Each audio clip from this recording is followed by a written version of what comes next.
इतना बेचैन है,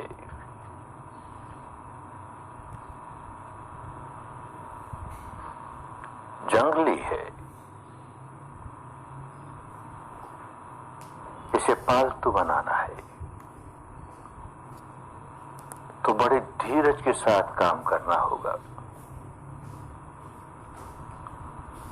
कोई समझदार आदमी किसी जंगली जानवर को पालतू बनाता है तो बड़ी समझदारी के साथ, बड़े धीरज के साथ काम करता है।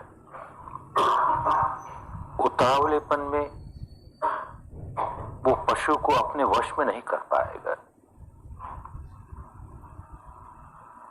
बड़े धीरज से काम करता है तो पालतू बना ही लेता है।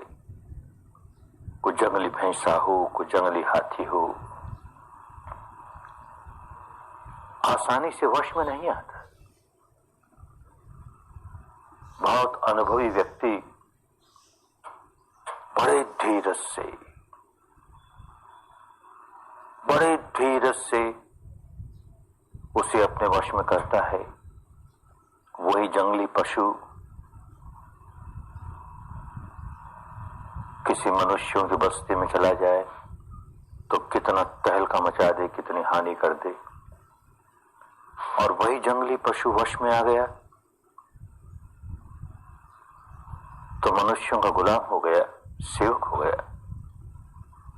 वो जंगली हाथी जिसका सारा बल हमारे लिए इतना खतरनाक था, अब पालतू हो जाने के बाद उसका सारा बल हमारी सेवा में लग गया। ऐसे ही हमारा ये मन जब तक जंगली है, इसकी सारी ताकत हमें नुकसान पहुंचाने के लिए बहुत खतरनाक है। और ये वश में हो जाए, ये पालतू हो जाए तो इसकी सारी ताकत जो हमारे लिए इतनी हानिकारक थी, हमारी सेवा में लग जाए, हमारे कल्याण का कारण बन जाए। और मन की ताकत सामान्य नहीं होती। एक बड़े से बड़े हाथी की ताकत से कई गुना अधिक हानि करती है तो कई गुना अधिक लाभ पहुंचाती है तो कई गुना अधिक। यही काम करने आए हैं कि अपने जंगली मन को, बेकाबू मन को कैसे काबू में ले आए, कैसे पालतू बना लें, कैसे इसका सारा बल अपने कल्याण में लगा लें। धीरज, बहुत धीरज। जो साधक अधीर हो उठता है, देखो 2 दिन हो गए अभी भी मन नहीं टिकता, या आगे जाके 5 दिन हो गए, देखो अभी नहीं टिकता, अभी भी नहीं टिकता, यूं करता है, व्याकुल होता है, तो समझना चाहिए अरे यही तो मेरी पुरानी आदत रही। मन चाही बात नहीं हुई कि मैं व्याकुल हुआ, अनचाही बात हुई कि मैं व्याकुल हुआ। ये तो स्वभाव था, इसी स्वभाव का संवर्धन कर रहा हूं। अब साधना के नाम पर करने लगा। चाहता ये हूं कि एकाग्रता मिल जाए, और एकाग्रता नहीं मिलती तो मनचाही नहीं हुई ना, तो व्याकुल हुआ। अरे 2 दिन बीत गए मेरा मन तो टिका ही नहीं, 2 दिन बीत गए मेरा मन तो टिका ही नहीं। तो व्याकुल होने का स्वभाव उसे ही तो बदलने आए, अशांत रहने का स्वभाव उसे ही तो बदलने आए और उसका बढ़ावा देने लगे। खूब समझना चाहिए। जब जब देखें कि व्याकुलता आई, किसी भी कारण से आई, मन भटक गया इसलिए आई, मन नहीं टिकता है इसलिए आई, मन में कोई बुरे विचार उठे उसको लेकर पश्चाताप हुआ इसलिए आई, और कोई बात याद आ गई जिससे हाँ जी घबराने लगा। जैसे कल समझाया, सारी साधना ऑपरेशन की साधना है, तो जैसे जैसे ऑपरेशन होगा अंतर्मन की गहराइयों से विकार ऊपर उठेंगे, ओप उठेंगे, शरीर प्रकट होंगे। तो जहां कहीं अप्रिय संवेदना शुरू हुई उससे घबराया और हुआ व्याकुल, तो झट होश आना चाहिए। मैं व्याकुल होने नहीं आया, व्याकुलता के बाहर होने आया। इस समय मन एकाग्र नहीं है, इस समय मन भटक गया है। इस समय की ये सच्चाई, बस इस सच्चाई को स्वीकार किया, इस समय मेरा मन भटक गया, इतना ही। उसको बुरा नहीं माने, उसके प्रति क्रोध नहीं करे, चाहे अपने आप पर ही क्रोध करे। क्रोध करेगा तो व्याकुल हो ही जाएगा। सच्चाई जैसी है वैसी है, मन भटक गया। फिर सांस पे ले आए, सांस तो है, फिर शुरू कर दिया। फिर मन भटक गया तो मन भटक गया, फिर होश आया, अरे भटक गया, तो मुस्कुराते हुए फिर सांस पे ले आए। तो रोना नहीं, व्याकुल होना नहीं, उसी स्वभाव को तो पलटने आए हैं, जैसा है वैसा है। मन भटक गया है, ये सच्चाई है, बस स्वीकार कर लिया, फिर काम में लग गए। और देखेंगे, अगर समझदारी से काम करेंगे, बहुत व्याकुल नहीं होंगे, तो देखेंगे कि मन जो भटक गया उसे वापस सांस पर लाने के लिए कोई खींचतान भी नहीं करनी पड़ेगी। शुरू शुरू में तो यूं लगेगा मन भटक गया, उसे फिर खींच के लाएं, अरे तू कहां चला गया, तुझको ये काम करना था, फिर भाग जाएगा, फिर खींच के लाएंगे। फिर ये खींचने में भी एक तनाव होता है, काहे खींचेंगे। मन भटक गया, इस क्षण की ये सच्चाई है, मन भटक गया, अपने आप आ जाएगा, अपने आप सांस पर आ जाएगा। घर का मालिक जाग रहा है तो अपने आप चोर भाग जाएगा, तो ये मन का भटकना अपने आप रुक जाएगा। मालिक जाग रहा है, अरे भटक गया ना, बस इतना जाना, अपने आप आ जाएगा, ये होने ही लगेगा। किसी बात को लेकर के उदासी नहीं आने दे, निराशा नहीं आने दे, व्याकुलता नहीं आने दे। बाएं नासिका से सांस गुजरता है कि दाहिने नासिका से गुजरता है, अरे मुझे साफ साफ नहीं मालूम होता। अच्छी बात, मुझे साफ साफ नहीं मालूम होता, ये इस क्षण की सच्चाई। व्याकुल क्यों? जरा सा सांस तेज करके देख लिया, मालूम होने लगेगा। व्याकुलता काहे की? मुझे कहा गया कहां छूता है, कहां छूता है, मुझे तो छूना मालूम ही नहीं हुआ। अच्छा, नहीं मालूम हुआ, इस सच्चाई को स्वीकार कर कि सांस कहां छू रहा है मुझे नहीं मालूम हो रहा। तो जरा सा तेज करके देखें। यूं बड़े धीरज के साथ, समता के साथ, बिना व्याकुलता के साथ काम करेंगे तो काम करना आसान हो जाएगा। जितने जितने अधीर होंगे, जितने जितने व्याकुल होंगे, तो देखेंगे काम करना और कठिन हो गया। सांस का छूना नहीं मालूम हो रहा और हम व्याकुल हुए। व्याकुल मन बड़ा स्थूल मन होता है, व्याकुल तो दूर हो जाए, निराकुल मन, शांत मन अपने आप सूक्ष्म बन जाता है। सूक्ष्म बन जाता है तो संवेदनशील बन जाता है, तो ये सांस का छूना आसानी से मालूम होने लगे। और जितना सांस के छूने को मालूम करने के लिए व्याकुलता बढ़ाई, उतने अपने लिए दीवारें खड़ी कर दी, आगे बढ़ नहीं पाएंगे। तो बड़ी समझदारी के साथ, बड़े धीरज से, जो व्यक्ति जितने धीरज से काम करेगा वो व्यक्ति उतनी ही जल्दी सफलता प्राप्त कर लेगा, और जितना अधीर हो उठेगा उतना ही अपने लिए कठिनाइयां पैदा कर लेगा। इस बात को खूब समझे।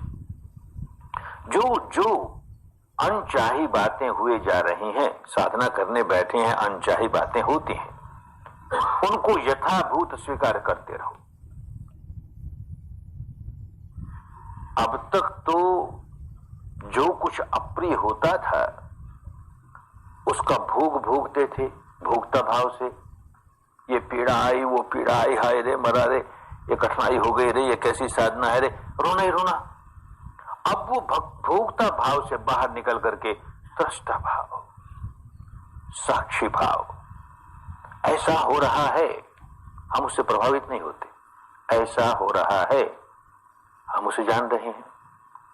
भोगता भाव शनय शनय, धीरे धीरे भोगता भाव समाप्त होता चला जाए। दृष्टा भाव, साक्षी भाव, तटस्थ भाव। धीरे धीरे आगे बढ़ेंगे तो कर्ता भाव भी समाप्त होते चले जाएगा। हम कुछ नहीं कर रहे, अपने आप हो रहा है, हम क्या कर रहे हैं? अपने आप घटना घट रही है। और आगे बढ़ेंगे एक अवस्था है कि दृष्टा भाव भी समाप्त हो जाएगा, केवल दर्शन है। मैं देख रहा हूं, घटना घट रही है, मैं देख रहा हूं, मैं जान रहा हूं। अभी लंबी बात है वो, लेकिन आगे जाकर ऐसा हो जाएगा, देखा जा रहा है, घटना घट रही है, जाना जा रहा है, मैं भी समाप्त हो जाएगा।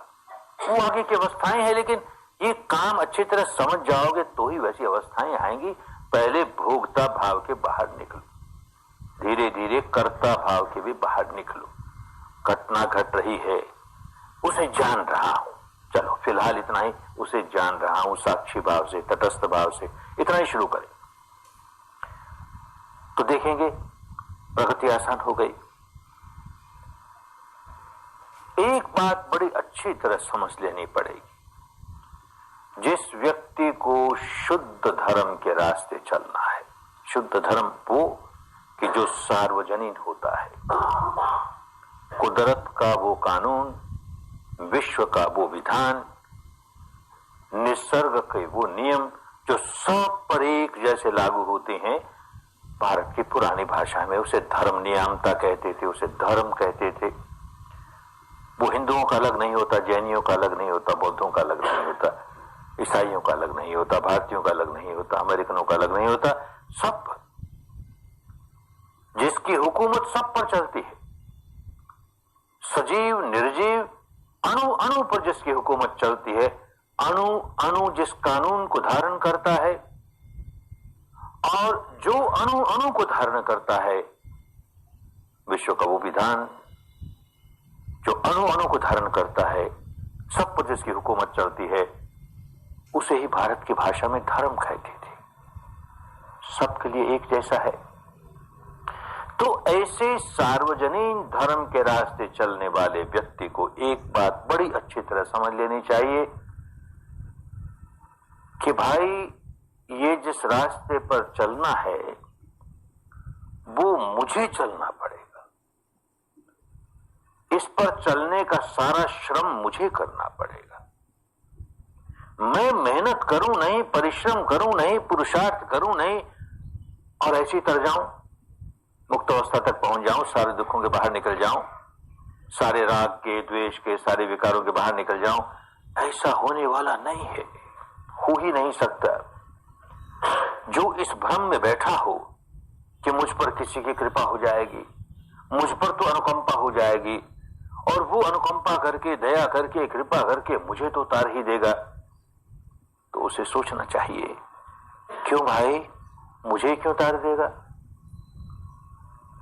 मेरे में क्या विशेषता है? ज्यादा झूठ बोल के खुशामद करता हूं उसकी, इसीलिए मुझे तार देगा। अरे सबको क्यों नहीं तार देगा? सारे तो दुखियारे हैं, नहीं तरते ना। इसका मतलब यही है कि हर आदमी को स्वयं अपनी मेहनत करनी पड़ती है। कोई ज्यादा से ज्यादा ये करेगा, बड़ी कृपा होगी, बड़ी करुणा होगी तो रास्ता बता देगा, ये रास्ता है भाई, क्योंकि मैं चला हूं इस रास्ते पर। जो चला है वो बता देगा, मैं इस रास्ते पर चला हूं, तू भी चल, तू भी चल, कदम कदम चल। बहुत होगा थोड़े से कदम अंगुली पकड़ के जैसे साथ चलता हो, बस। कोई हमें अपने कंधे पर उठा करके मुक्त अवस्था तक पहुंचा दे, ये होने वाली बात नहीं। इस भ्रम से, इस भ्रांति से जो व्यक्ति जितनी जल्दी बाहर आ गया, उसके लिए मंगल का रास्ता उतनी जल्दी खुल गया, मुक्ति का रास्ता उतनी जल्दी खुल गया। ये सच है, ये भी एक कुदरत का कानून है, धर्म नियामता है, प्रकृति का नियम है कि हम जैसे ही धर्म के रास्ते चलने लगेंगे, कोई भी व्यक्ति धर्म के रास्ते चलने लगेगा, वैसे ही धर्म की सारी शक्तियां उसकी मदद करने लगेगी, उसकी सहायता करने लगेगी। सारी दृश्य अदृश्य शक्तियां उसकी खूब मदद करेगी।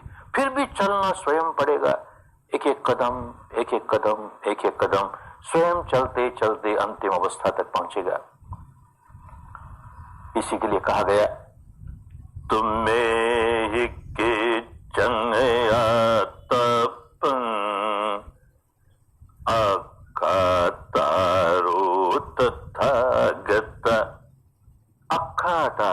तथागत, कोई व्यक्ति तथागत हो गया, बुद्ध हो गया, शुद्ध हो गया, जीवन मुक्त हो गया। क्या तथागत होता है? जो तथता के सहारे चलते चलते चलते आ गया अंतिम अवस्था तक, मुक्त अवस्था तक, वो तथागत हो गया। धर्म का सारा मार्ग तथता के सहारे चलना है, माने सत्य के सहारे चलना है। एक कदम भी कल्पना का सहारा नहीं ले ले। जहां कल्पना का सहारा लिया वैसे ही भटक जाएंगे, मुक्ति के मार्ग से भटक जाएंगे। तथता वो, सच्चाई वो जो अपनी अनुभूति पर उतर रही है। जो सच्चाई किसी अन्य की अनुभूति पर उतरे, हम केवल उसकी कल्पना ही करेंगे ना, हम कैसे जाने ये सच्चाई है? तो क्षण प्रतिक्षण जो सच्चाई जिस क्षण हमारी अनुभूति पर उतरी, उस क्षण उसी सच्चाई को साक्षी भाव से जानते हुए आगे बढ़ेंगे। अगला क्षण जो सच्चाई लेकर आया उसे साक्षी भाव से जान लिया, अगला क्षण जो सच्चाई लेकर आया उसे साक्षी भाव से जान लिया। यूं तथता के सहारे चलते चलते चलते कोई भी व्यक्ति तथागत बन सकता है। बुद्ध बनना किसी सिद्धार्थ गौतम की मोनोपोली नहीं। बार बार इसीलिए कहते रहे कि मेरे पहले न जाने कितने बुद्ध हुए, उनकी गिनती नहीं। मेरे बाद में न जाने कितने बुद्ध होंगे, गिनती नहीं। कैसे एक व्यक्ति की मोनोपोली हो सकती है? ज्ञान की मोनोपोली, बोधि की मोनोपोली, मुक्ति की मोनोपोली एक व्यक्ति की कैसे हो सकती है? सीधा सीधा धर्म का रास्ता है, जो चले वही पहुंच जाएगा। कठिनाई अवश्य है, मेहनत खूब करनी पड़ती है, खूब परिश्रम करना पड़ता है और स्वयं करना पड़ता है। तुम्हें ये किच्चंग आतपंग, जो करना है उसका तप तुम्हें करना पड़ेगा। कोई दूसरा करे और मुक्त तुम हो जाओ। प्यास मुझे लगी, पानी कोई और पी ले, मेरी प्यास कैसे बुझेगी रे? भूख मुझे लगी, भोजन कोई और खा ले, मेरी भूख कैसे मिटेगी रे? रोगी मैं हूं, औषधि का सेवन कोई और कर ले, मेरा रोग कैसे दूर होगा रे? बंधन में मैं बंधा हूं, गांठें मैंने बांध रखी है, व्याकुल मैं हूं और व्याकुलता से मुक्त होने के रास्ते पर कोई और चलता है, मैं कैसे व्याकुलता से मुक्त हो जाऊंगा? इतनी सीधी सीधी बात, उलझ गए हम। धर्म के नाम पर न जाने कहां कहां उलझ गए। जितनी जल्दी समझ में आ जाए, स्वयं मुझे ही धर्म के रास्ते कदम कदम चलना पड़ेगा, मुझे ही चलना पड़ेगा। जो आदमी जितनी जल्दी इस बात को स्वीकार कर लेता है और चलने लगता है, बस समझो कि अब उसको दिशा मिल गई, मार्ग मिल गया, तरीका मिल गया। अब वो आगे बढ़ता ही चला जाएगा। और जो इस आशा में बैठे रहा कोई तार देगा, किसी की कृपा हो जाएगी, कोई तार देगा, अनेक जन्म खोए, ये जन्म भी ऐसे खो देगा। स्वयं चलना है, पहले ये दृढ़ता से समझ में आ जाए, स्वयं चलना है। भगवान के जीवन काल की एक घटना, उस समय भगवान श्रावस्ती में एक बहुत बड़ा ध्यान केंद्र था, जेतवन विहार में। और श्रावस्ती उन दिनों के भारत की बहुत बड़ी आबादी वाली नगरी थी, कौशल देश की राजनगरी। बहुत लोग वहां यही सीखने आते थे। बहुत बड़ी संख्या में भिक्षु भिक्षुणियां, बहुत बड़ी संख्या में गृहस्थ पुरुष नारियां। भगवान जी विद्या सिखाते। सायंकाल धर्म चर्चा होती तो कुछ नगर के ऐसे लोग भी आ जाते जो धर्म चर्चा सुनने के लिए। ये भारत का एक राष्ट्रीय रोग रहा है, धर्म के रास्ते चले या न चले, पर हम धर्म चर्चा जरूर सुने। अच्छा है, धर्म चर्चा सुनने में दोष नहीं। धर्म चर्चा सुनते हैं, उससे प्रेरणा जगती है, उससे मार्गदर्शन होता है, ताकि चलें। अब चले नहीं केवल बुद्धि विलास के लिए, केवल वाणी विलास के लिए। कुछ लोग ऐसे भी आते थे। एक भाई एक दिन जरा जल्दी आ गया, देखा भगवान अकेले बैठे, बड़ा खुश हुआ, उनके समीप गया, नमस्कार किया, कहता है महाराज एक प्रश्न बार बार मेरे मन में उठता है। बहुत लोग होते हैं तो संकोच के मारे पूछ नहीं पाता। अच्छा हुआ आज आप अकेले हैं, मेरी शंका का समाधान कर दें। भगवान ने कहा धर्म के क्षेत्र में कोई शंका रखनी नहीं चाहिए, समाधान तुरंत करा लेना चाहिए। पूछ क्या समस्या है? कहता है महाराज अनेक वर्ष हो गए मैं इस साधना केंद्र में आता हूं और जो लोग यहाँ ध्यान करते हैं, इस रास्ते चलते हैं, उनको अपनी बुद्धि के अनुसार खूब जांच के देखता हूं। तो मैंने ये देखा महाराज, थोड़े से लोग तो ऐसे अवश्य हैं जो नितांत मुक्त अवस्था पर पहुंच गए, अरहंत हो गए, शुद्ध हो गए, बुद्ध हो गए, जीवन मुक्त हो गए हैं, ऐसे साफ मालूम होता है। और कुछ लोग ऐसे भी हैं कि जिनमें बड़ा परिवर्तन आया है, बड़ा सुधार हुआ है, लेकिन अभी अंतिम अवस्था तक नहीं पहुंचे। और महाराज एक वर्ग, एक तबका ऐसा भी है जिनमें से मैं हूं, उसमें तो कोई फर्क नहीं आया महाराज, वैसा का वैसा। तो शंका ये महाराज, प्रश्न मेरे मन में ये उठता है, कोई आप जैसे महापुरुष के पास आए, आप जैसे महान शक्तिशाली व्यक्ति के पास आए, आप जैसे महान कारुणिक व्यक्ति के पास आए, और महाराज कोरा रह जाए, अधूरा रह जाए, ये कैसी बात? आप अपनी सारी शक्ति लगा करके हमें तार क्यों नहीं देते? अपनी सारी करुणा के बल पर हमें तार क्यों नहीं देते? भगवान मुस्कुराए, रोज यही तो समझाते थे, पर कुछ समझना ही नहीं चाहे। ऐसे लेप लगाए रहते हैं लोग कि सच्ची बात सुनना नहीं चाहते। तो नहीं समझ रहा था तो कहा अच्छा फिर समझाता हूं तुझे। उनके समझाने के तरीके अलग अलग होते थे।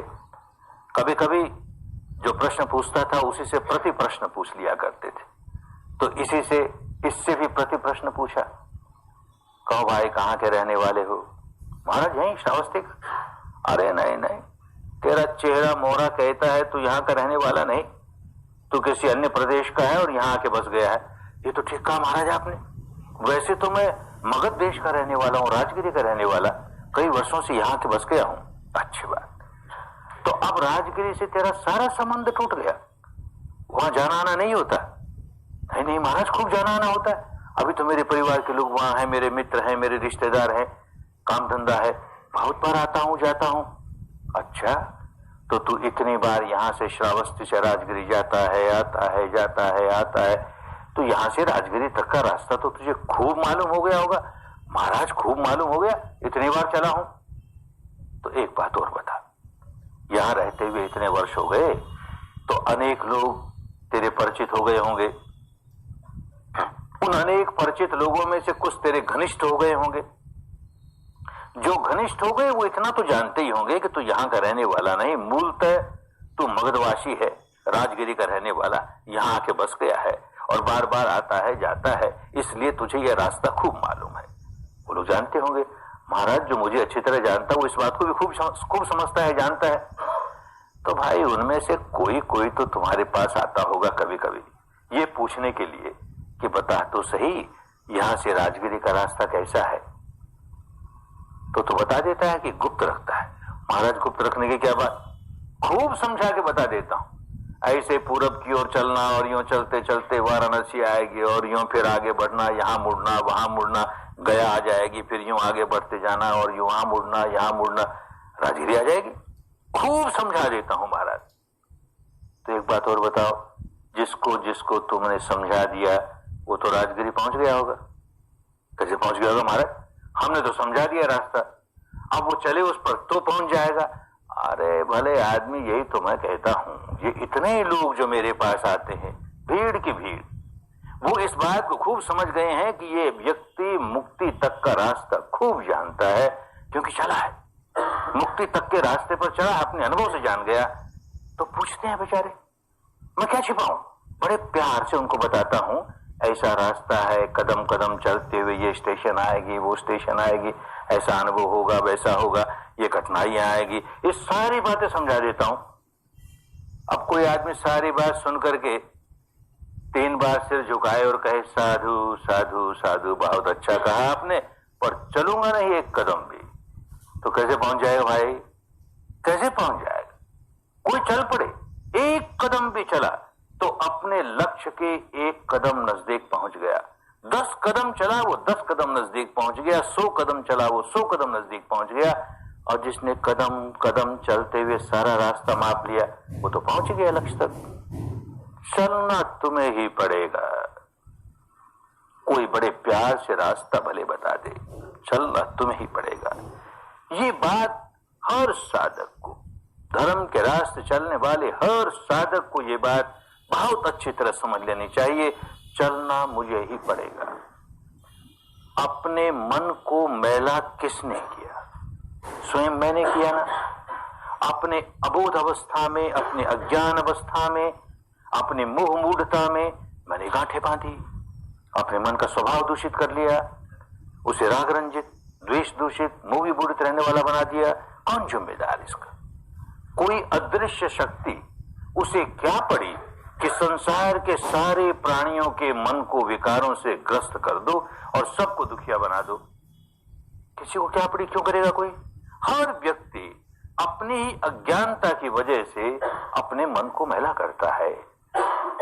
तो जिम्मेदारी उसी की है कि वो अपना ज्ञान जगा करके, बुद्धि जगा करके, होश जगा करके इस स्वभाव के बाहर निकले, इस गंदगी को दूर करे, जो गांठें बांधी हैं उनको खोले, जो मैल चढ़ाया है उसको उतारे। उसी की जिम्मेदारी है। ये प्रकृति का नियम है, इससे छुटकारा नहीं पा सकते। स्वयं चलना पड़ेगा, स्वयं चलना पड़ेगा। जब ये बात समझ में आ जाए कि स्वयं चलना पड़ेगा। दूसरा प्रश्न, क्या रास्ता है जिस पर चलें? धर्म का रास्ता क्या है? भगवान के पास कोई एक बुढ़िया माई आई, पूछा, महाराज हमें तो थोड़े से शब्दों में और सरल सरल भाषा में समझा दीजिए धर्म क्या होता है, मुक्ति का मार्ग क्या है, हमें सरल सरल भाषा में। बेचारी गई होगी अनेक आचार्यों के पास, जो बहुत पांडित्यपूर्ण बातें, ये दार्शनिक बात, वो दार्शनिक बात, समझ में ना आए, बोल क्या रहे हैं। तो भगवान मुस्कुराए, भाई धर्म तो हमेशा सरल भाषा में ही समझाया जाता है। धर्म लोगों को इसलिए सिखाया जाता है कि वो धारण करें। समझेंगे ही नहीं तो धारण कैसे करेंगे? धर्म का रास्ता इसलिए सिखाया जाता है कि उस पर चले। समझेंगे ही नहीं तो चलेंगे कैसे? तो हमेशा जो व्यक्ति बुद्ध बन जाएगा, शुद्ध बन जाएगा, मुक्त बन जाएगा, वो हमेशा बड़ी सरल भाषा में, जनता की भाषा में, बहुत सरल भाषा में लोगों के समझ में आए, इस तरह से धर्म को समझाएगा। तो कह लो हमेशा यही समझाता हूं, तो मैं फिर समझाता हूं। तो क्या समझाया? थोड़े से शब्दों में क्या कहा? सब पाप से करणं कुशल से उपसंपदा सचेत परियोदपनं एतं बुद्धान शासनं। एतं बुद्धान शासनं। शासन पुरानी भाषा में शिक्षा को कहते थे, उपदेश को कहते थे। किसी ने उपदेश दिया और उसके अनुशासन में हम बंध गए, उसने जैसे बताया वैसे हम चलने लगे, तो शासन कहा जाता था। तो बुद्धान शासन, एक बुद्ध का नहीं, सभी बुद्धों का, सभी बुद्धों का यही